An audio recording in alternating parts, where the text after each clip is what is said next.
Welcome to the CBDC Assets Group. What's going on, guys? Just coming at you today, trying to give you a peek behind the curtain and see what's really going on. Well, the news pumps the narrative of crypto's bad and crypto this. I'm paying attention to the movers and the shakers. And this is why Starlink and Elon will take over the world. In the most remote parts of the U.S., reliable internet is still hard to come by. 42 million Americans still don't have access to broadband. This is a 9.5-acre homestead in Idaho, and when we first got here, we had zero cell service. We tried to put boosters at the top, we tried to put boosters at the bottom, we tried to put boosters anywhere we could. We had no cell service, so we really needed some good, reliable internet. And then Starlink came along. Mike Lorden and his fiancée Liz Racer are one of more than 10,000 customers using Starlink, SpaceX's ambitious project to build an interconnected network of thousands of satellites to provide high-speed broadband internet across the globe. They've been using Starlink's service for about 6 months now and are documenting their experience of living in a homestead on YouTube. There are some times when the Starlink does drop out. The dropouts aren't really significant. It seems to be just like short little blips, a couple seconds here and there. The only time that you really notice it is if you're like live streaming or if you're using the Wi-Fi calling option. Other than that, if you're just surfing the web or something, it seems to be very fast. So far, for what it is, it's a real good connection, considering our circumstances. Starlink is still in beta and currently serves select customers in the northern US, Canada, the UK, Germany, and New Zealand. Experts estimate that there are around 70 million households worldwide that are good candidates for satellite-based consumer broadband and have the capacity to pay. Amid a global pandemic that's kept employees from going to offices and children from schools, the need for universal broadband has become undeniable. If the service expands to its intended global customer base, Starlink could be key to SpaceX's success and Elon Musk's vision for a colony on Mars. I think it's fair to say that the majority of SpaceX's valuation today is tied to the Starlink business model. Generally speaking, the global launch industry is about a $5 billion a year industry. SpaceX, in previous discussions, has talked about a $30 billion a year opportunity in the Starlink business, looking about 3 to 5 years out.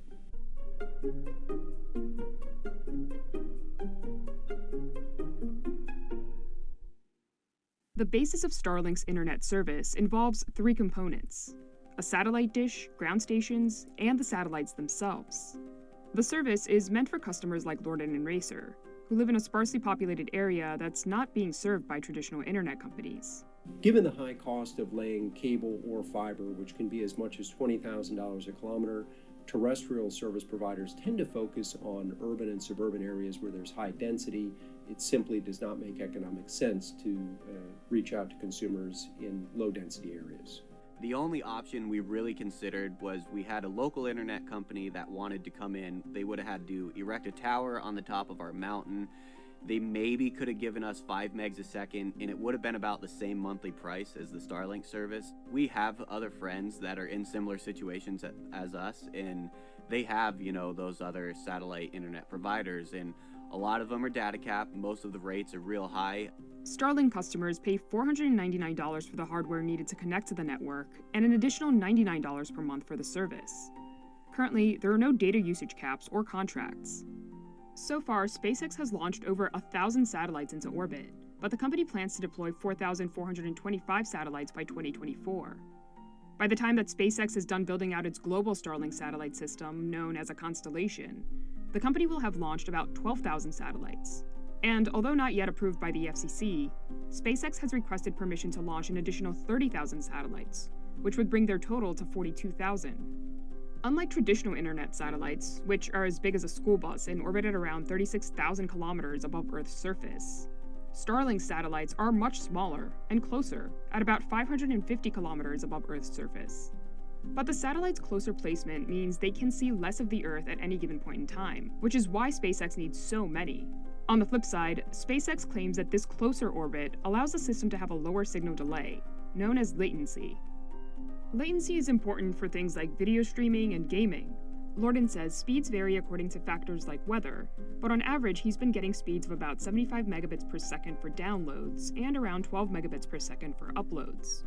In a filing to the FCC, SpaceX said that Starlink service is, quote, meeting and exceeding speeds of 100 megabits per second for downloads and 20 megabits per second for uploads.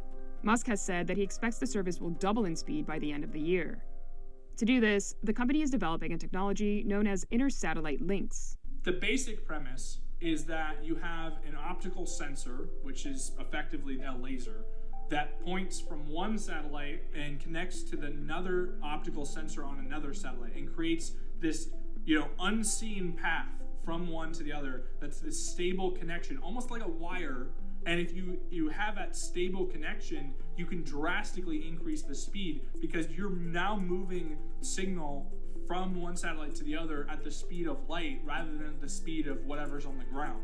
Another benefit is reducing the amount of infrastructure needed. Given Starlink's current architecture, we estimate that they will need more than 100 ground stations in the U.S. If, however, they move to the laser communications on the satellites, they can greatly reduce the number of ground stations needed, as well as the complexity of the overall system on a global basis. On the consumer side, Lorden says that working with the technology was simple. SpaceX does not currently provide an installation service, so users are on their own for the most part. They ship and deliver a big old box to your door, and inside that box, it's really not that many items. It would be the Starlink dish itself, the router, the power supply, and the little tripod mount to set the dish on. And it's super straightforward. Starlink actually has an app that you can download on the phone, and it walks you through everything. Literally just plug this thing into the wall and put the dish where the app tells you to put the dish. Starlink's dish comes equipped with a built-in heating element, which keeps it free of snow and ice. It's also motorized, allowing the dish to automatically orient itself to stay aligned with the satellites overhead. But making its equipment user-friendly has not come cheap for SpaceX. The biggest challenge that SpaceX is facing with Starlink is also one of the big unknowns about the actual equipment cost itself. People aren't sure exactly how much either SpaceX is paying for or paying to build its antennas. There's been a lot of speculation that it's $1,000 a unit, $2,000 a unit. If they're, selling these kits for $499 a kit and it costs them $2,000 to make, they're running huge losses to begin with, and they have to get a lot of people on board to make up for that in the long term by charging for service. SpaceX has been tremendously successful in their launch business, dominating the industry in just 10 years.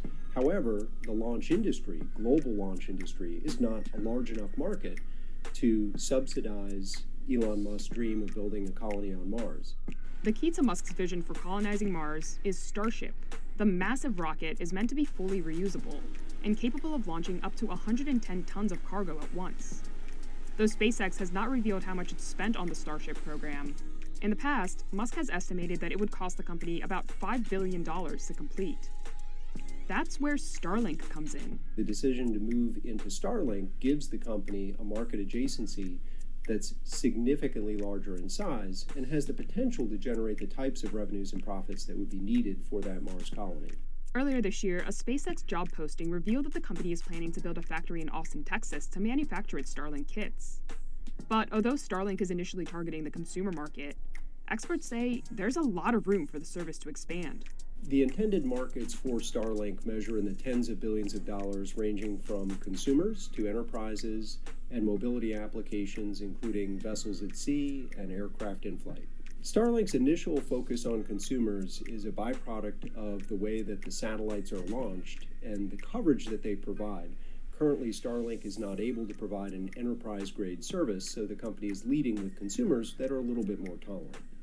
In the past, Starlink's been used by emergency responders in Washington, where the satellites are manufactured to set up an internet connection in areas devastated by wildfires. The U.S. Air Force and the Army are also both testing Starlink. There is a huge hunger for investment in satellite internet. The sector could be worth $412 billion by 2040. And it's not just VCs that are investing.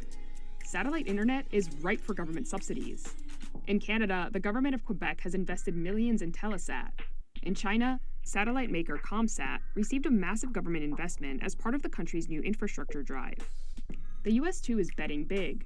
Last year, the FCC awarded Starlink nearly $1 billion in subsidies to bring internet to rural areas. And in late March, President Biden said that his administration would spend $100 billion to expand broadband access to Americans as part of its $2 trillion infrastructure plan. SpaceX is also in talks with the UK, where Starlink could earn funding as part of the country's $6.9 billion internet infrastructure program. But one place where Starlink may not be welcome is in Russia, where the government is reportedly considering enacting fines for individuals who sign up for the service. Russia is working on its own satellite internet constellation, which it hopes to begin launching in 2024. Starlink's potential is huge, provided that the project can overcome some major hurdles. Satellite broadband as a whole is a industry and a sector that is just littered with warning signs and the corpses of former companies that have tried to go out and do what Starlink is doing already. It's a little discussed secret that all of the successful satellite operators today were subsidized either through government subsidies or through the bankruptcy court in the case of companies like Iridium and Orbcomm that went bankrupt in the 1990s only to recover and come back for a second act. One of the challenges of building out a new satellite network is all of the capital expenditure needs to go up front before the very first customer can be signed up. And that creates a really tough financial model in terms of generating the revenue to both pay for the existing constellation as well as the follow-on satellites that will be needed to continue the service. SpaceX's leadership about 2 or 3 years ago estimated that they thought it would cost upwards of $10 billion to get Starlink running in an operational capacity. That's probably a pretty fair estimate still today. Starlink is still fairly early on in development, so it's not perfect. SpaceX makes this clear on its website, saying that there may be periods when customers experience no connectivity. But service will improve as the company launches more satellites. However, having thousands of new satellites orbiting the Earth comes with its own set of problems. Initial launch of SpaceX's Starlink satellites in May of 2019 took astronomers by surprise. They didn't realize how bright the satellites would be, especially as they're raising up to final orbit, and how many there would be. So if you looked up, you would see this long line of what looked like slow-moving shooting stars all in a perfect line going across the sky. So people called them Starlink trains. Now, that brought up a pretty significant issue, which is that because they were so bright, they were so clustered together, and there was increasingly more and more of them covering different parts of the sky, astronomers started seeing them pop up and really ruining different imagery and causing all sorts of distortion and effects and things like that. This image, taken from a telescope in Chile in November 2019, illustrates the problem. The telescope, meant to see images of distant stars and galaxies, instead captured the light trails of 19 Starlink satellites. While some image processing tools can be used to remove the trails, Walker says it's not 100% effective. But SpaceX has not ignored the problem. The American Astronomical Society, the AAS, and Noir Lab and others contacted SpaceX, and ever since then they've been so generous with their time, and what was just a passing interest in our concerns became about half a dozen people that they have on staff that are dedicated to finding out mitigation solutions. SpaceX originally tried to paint them like this dark material. The problem was they were still too bright, generally, and they also got pretty hot. They instead came up with what are known as sun visors, and it helps keep the reflectivity of the solar panels from creating a lot of light and a lot of brightness. The other thing they did is they changed the orientation of the satellites themselves so that they were more on this knife's edge, so that instead of the whole panel catching the sunlight and reflecting it down to Earth, it was just only a piece of it. The huge concentration of satellites also worries radio astronomers, who say that the interference from radio frequencies of internet satellites could hinder the ability of their instruments to look for organic and water molecules in space. Then there's the problem of congestion. Since Russia first launched Sputnik in 1957, over 10,600 objects have been sent into outer space. If SpaceX were to launch all the satellites that it's requested, the company would, by itself, be responsible for almost a fourfold increase in the number of spacecraft launched by all of humanity. And with the lifetime of Starlink satellites only being around 5 years, experts are also worried about space debris. An idea known as the Kessler Syndrome summarizes just how detrimental having free-floating junk in space can be. The Kessler Syndrome can be described as two satellites that collide and they create more debris that will collide with other satellites, and this creates orbits that are just unusable. For its part, SpaceX has said that it plans to deorbit satellites that are nearing the end of their life by pushing them back into Earth's atmosphere, where they burn up during re-entry. All of SpaceX's satellites have propulsion systems on board, which theoretically are more than sufficient to deorbit a satellite in a very reasonable period of time. However, if the satellite communication is lost, which has happened in certain cases, you lose the ability to tell the satellite to deorbit itself. In other cases, the propulsion system itself may have failed.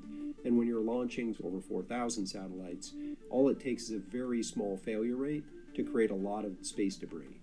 Jonathan McDowell, an astronomer at the Harvard-Smithsonian Center for Astrophysics, has been tracking Starlink's failure rates and says they've improved. For now, dealing with space debris is still largely left up to individual companies. There is no enforceable law that can cause a company to deorbit a satellite that has failed. Generally speaking, the FCC, along with other governmental agencies, have rules out, guidelines to deorbit satellites within 25 years, but there's no enforcement mechanism that could cause a company to spend money to actively deorbit a satellite, at least today. But experts like Walker are pushing for more national and international oversight of satellite makers. The United Nations Office for Outer Space Affairs is already looking at ways to mitigate the effects of light and radio pollution coming from satellites. In the US, the Biden administration recently announced that it would continue the National Space Council, which will assist the president in setting national space policies. Plans to spin off Starlink into a separate company have been swirling since last year, and earlier this year, Musk confirmed the idea. Elon Musk again making headlines this morning, this time with SpaceX, saying its broadband satellite business will go public eventually. Musk tweeting, quote, "Once we can predict cash flow reasonably well, Starlink will IPO," but warning that the business will need to pass through a, quote, "deep chasm of negative cash flow over the next year or so to actually make that financially viable." Spinning off the part of SpaceX that has the most earning potential may seem counterintuitive, but experts say there could be some benefits. Right now, Starlink is a huge cash use for the SpaceX business.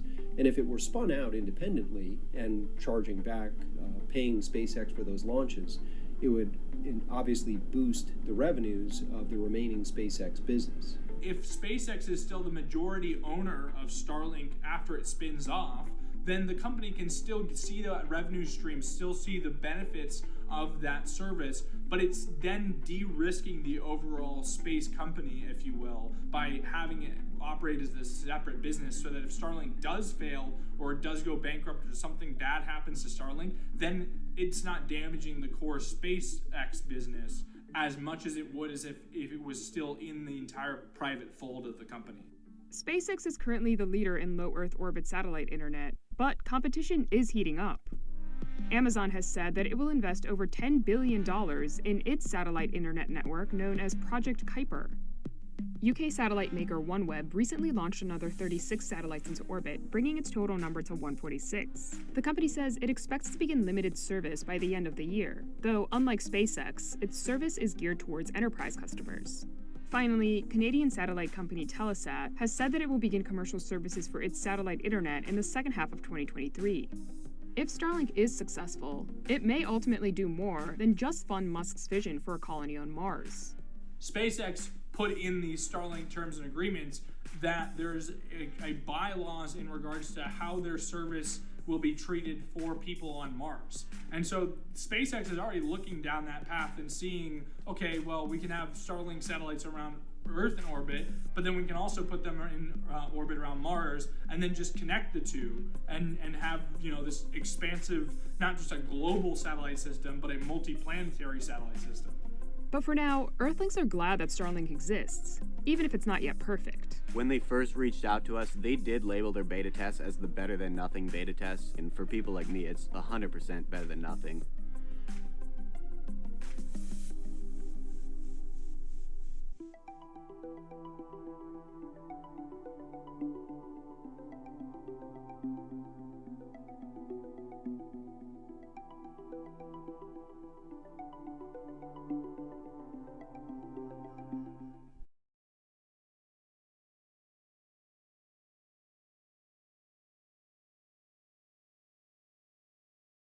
5, 4, 3, 2, 1, 0. Ignition.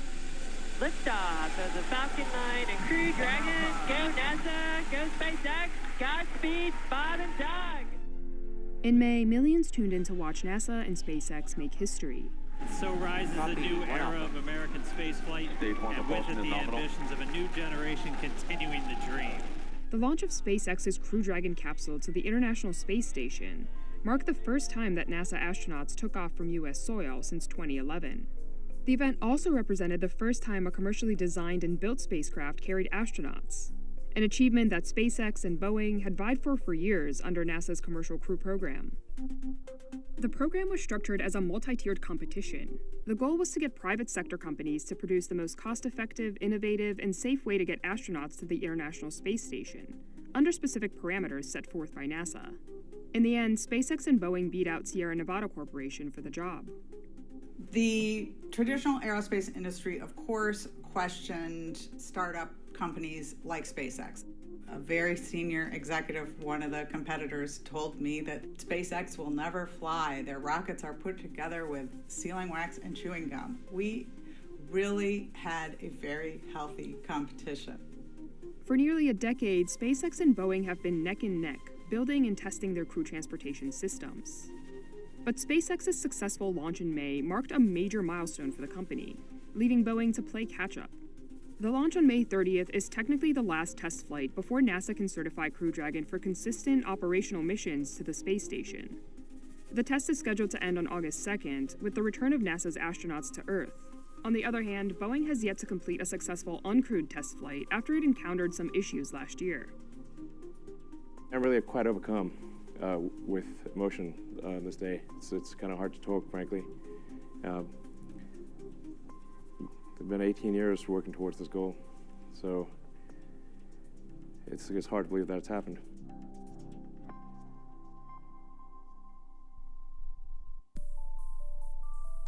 The Commercial Crew Program was born out of a prior initiative called the Commercial Orbital Transportation Services Program, or known more affectionately within NASA as COTS. COTS began in about the mid-2000s, and it was simply a push to see if private companies could develop spacecraft and deliver cargo to the International Space Station. Two commercial partners were tapped for the job: SpaceX and Orbital ATK, a company now owned by Northrop Grumman. COTS was a success and gave NASA the confidence that it needed to expand the commercial partnerships beyond ferrying cargo to ferrying astronauts. This became a particularly pressing need after NASA ended the shuttle program in 2011. The program was initiated in order to reduce the cost of spaceflight and to make it more routine. And it was not doing that for the first couple of years, only reaching 4 or 5 flights a year at a huge overhead of $3 to $4 billion. The shuttle program also suffered 2 tragic accidents. The first in 1986, when the Challenger exploded just over a minute into its flight, killing all 7 crew members. From Mission Control, silence. Then the bland, chilling report.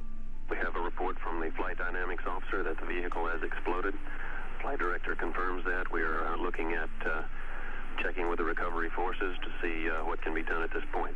The second in 2003, when the shuttle Columbia broke apart upon re-entry into Earth's atmosphere, once again killing all 7 astronauts on board. After the shuttle program ended, you essentially had a gap in the U.S. capability to launch its own astronauts. And the only other entity in the world that had an operating spacecraft capable of doing that was Russia. Their Soyuz spacecraft became the cornerstone of our ability to launch astronauts to the International Space Station. And it was becoming an increasingly expensive service. Originally, those seats were around $20 million per seat, and now we're paying over $90 million per seat. So over the last 9 years, it has gotten very, very expensive. And we're in a position now to say, look, we want to continue the partnership on the International Space Station, but what we don't want to have is dependency. And so what Commercial Crew gives us is an opportunity to end the dependency and continue the partnership on the International Space Station.